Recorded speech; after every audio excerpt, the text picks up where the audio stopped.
C'est un rapport qui est vraiment intéressant, qu'on a regardé avec attention au sein du groupe sous au moins deux angles. Il y a, comme dans toute dynamique de cet ordre, une forme de tension entre une lecture géopolitique, stratégique, qui est tout à fait légitime. Josepha, Paul Fay, Paul Jo, d'autres l'ont un peu, même beaucoup développé, et une lecture plutôt technique, dédiée à des grands enjeux et à des axes de collaboration plus opérationnels. Pour notre part, on aimerait effectivement que ce rapport, que l'on conçoit comme un point d'entrée et comme le début d'un nouveau cycle pour la collectivité, il permette de réconcilier ces approches. Paul Fay l'a un peu dit en conclusion de son propos, il y a là les ferments d'une approche intégrée. Bien sûr qu'on a vocation naturelle à développer des partenariats dans le pourtour méditerranéen, dans le bassin qui nous est historiquement, culturellement, géographiquement le plus proche. Bien sûr que ça doit contribuer à poser les jalons d'une politique de notre collectivité qui ne se résume pas, je dirais, à celle d'un guichet, même s'il est légitime, j'y reviendrai, et qui aille bien au-delà. Mais en même temps, on peut poser à statut constant, et espérons-le demain dans le cadre d'une autonomie, les éléments d'une stratégie plus dynamique. Moi j'y crois et nous y croyons à Avancem pour deux raisons. La première parce qu'on pense depuis longtemps que la coopération internationale et décentralisée est un levier de croissance. C'est compliqué dans le cadre du statut tel qu'il existe aujourd'hui. Mais en même temps, ça fait sens et on sait qu'il y a, d'un point de vue économique, de vrais leviers à activer au travers de ces partenariats. Xavier me disait un peu plus tôt, il a raison, que la composante culturelle, au sens notamment des pays les plus proches, est une composante essentielle. On ne va pas interroger à ce stade la composante gouvernance politique, qui nous conduirait peut-être à avoir un regard différent sur ce qui est projeté à l'endroit de la Turquie.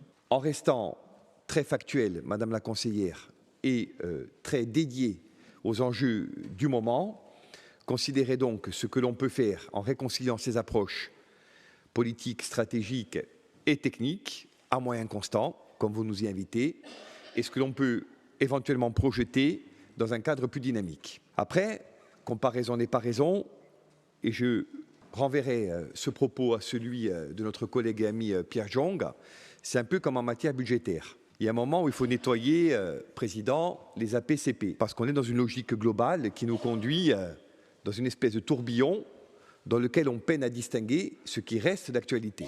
Notre collectivité, avant que des nationalistes ne la dirigent, avait effectivement engagé des choses. C'est vrai, de 2015 à 2021, au sens des deux mandatures que l'on a pu connaître ensemble, des choses également ont été mises en œuvre. Je pense par exemple au Parlement corse-sarde, qui avait été porté sur les fonds baptismaux à travers la signature d'une convention ici, et sur lequel nous manquons depuis, pour notre part, un peu de visibilité. Il y a tous les accords que rappelait Pierre. Donc je crois qu'il faut aujourd'hui, pour que ce que vous nous proposiez conserve, et on ne souhaite que ça, une crédibilité et un sens, que ce qui a été engagé auparavant soit repris, abandonné quand il le faut, actualisé si nécessaire, en toute hypothèse, considéré et remis en perspective. Donc en un mot, rationaliser. 2, la politique, et vous le savez tout particulièrement, mesdames les présidentes, vous-même, madame Mathé, et vous, bien sûr, madame la présidente de l'Assemblée, en matière de coopération internationale, ce n'est pas une politique qu'on peut rendre hermétique ou tout à fait étanche. Et je ne parle pas des vicissitudes du monde. Je parle des secteurs publics et politiques de notre action partagée. En d'autres termes, il faudrait qu'au-delà de ce qui est proposé ici et à quoi on va adhérer, vous nous proposiez une ingénierie transversale qui donne l'occasion à tous les secteurs de la collectivité de se frotter à d'autres régions transfrontalières pour éprouver des expériences, des retours d'expérience et mettre en œuvre des politiques conjointes dans à peu près tous les domaines, en tous les cas les domaines stratégiques. Donc oui, il nous faut une politique dédiée, telle que vous nous la proposez. Oui, il nous faut une politique sectorielle, en un mot, mais il faut également, en un mot également un peu rapide et un peu impropre, transversaliser l'approche et voir comment l'on peut. Il a été question de l'eau, Président, il a été question de la culture, il a été question des sujets liés à l'agroalimentaire, avoir une approche moins cloisonnée, plus ouverte, plus agile, sur le modèle des régions européennes qui ont réussi leur transition économique et leur partenariat dans ce secteur-là. Et je le dis en tant que nationaliste, mais en me débarrassant en même temps d'un certain nombre de travers idéologiques qui ne nous porteraient à considérer que ceux qui partagent avec nous des destins politiques communs.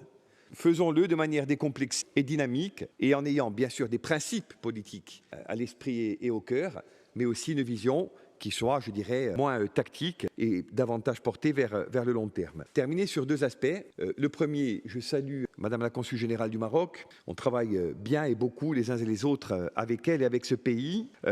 En ces temps troublés, je crois que c'est Paul Jo qui l'a dit, au-delà des principes stratégiques, au-delà des logiques de guichet, Monsieur le Président de l'ADEC nous a rejoints. Je sais qu'il a accompagné il y a peu une délégation, lui ou les siens, d'entrepreneurs également en quête, et le Maroc en est un, de marchés nouveaux et de partenariats stratégiques. Il y a ces aspects-là, et vous savez à quel point on y est, et j'y suis moi-même attaché. Et puis il y a la nécessité forte, claire, de dire que ce pays, il a vocation à se construire comme ça, pas dans le repli, pas dans le rejet, en un mot, pas dans le racisme, qui emprunte bien des vocables, mais qui recouvre sensiblement et toujours les mêmes réalités. Il a vocation à se construire dans, entre guillemets, l'altérité, l'ouverture et la capacité à s'ouvrir en restant ce qu'il est. Il ne s'agit pas de renoncer à quoi que ce soit, à un certain nombre de pays, dont, bien sûr, le Maroc. Il a été rappelé la diaspora, il a été rappelé les liens anciens, ceux qui ont été forgés au fil des souffrances et des larmes, notamment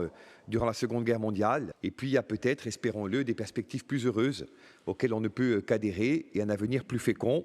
Moi, j'y crois résolument et je pense que c'est effectivement une piste à privilégier et dans laquelle on peut massivement s'engager. Terminer en disant que ça va nous obliger, mais vous le savez mieux que nous puisque vous dirigez, à un certain nombre, j'allais dire, de contorsions. Le terme est péjoratif, d'ajustement interne. On entre dans une ère où, indépendamment de l'ouverture de nouveaux cycles, FEDER, FEADER, FEAMP, Crédit européen en général, la compétitivité, c'est malheureux, mais c'est ainsi, va être la règle. Pour le faire parler de programmes liés à l'eau, on pourrait généraliser.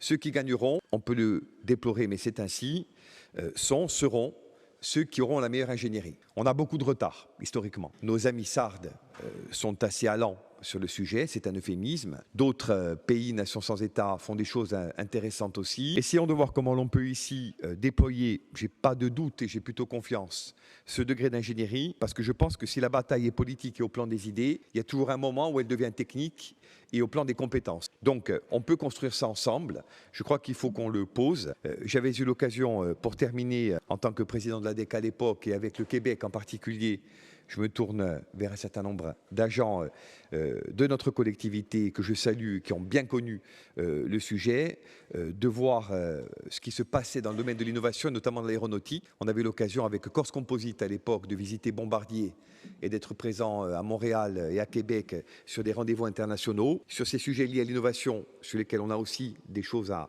conquérir et à poser, des choses à considérer. Donc voilà, en quelques mots, vous l'aurez compris, la position de notre groupe qui sera au soutien, mais avec des éléments de proposition et de complément que je tenais en quelques minutes à peine à verser au débat général. Je vous remercie.